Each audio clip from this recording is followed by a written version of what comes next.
Hello guys, ఇవాళ 5 ఐటమ్స్తోనే నీకు egg fry చేసుకునే విధానం చెప్పేస్తానండి. దీనికి కావాల్సింది ఎర్రగడ్డలు, పచ్చిమిరపకాయ, కరివేపాకు, ఉప్పు, పసుపు అంతేనండి. చాలా సింపుల్గా అయిపోతుంది. ఆఫీస్కి వెళ్ళే వాళ్ళకైతే చాలా సింపుల్గా అయిపోతుంది.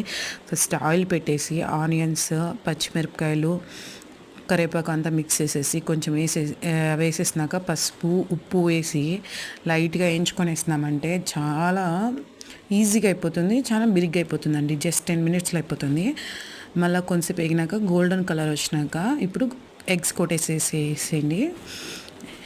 ఎగ్ని బాగా అటు ఇటు కలిపేస్తూ ఉండండి. చాలా టేస్టీగా ఉంటుంది, చాలా సింపుల్గా అయిపోతుంది. టేస్ట్ మాత్రం సూపర్గా ఉంటుంది. ఇది చపాతీ లెగ్ కానీ, పరోటాలకు కానీ, రైస్ లెగ్ కానీ చాలా బాగుంటుందండి. షేర్ చేయండి, లైక్ చేయండి, ప్లీజ్ డు కామెంట్.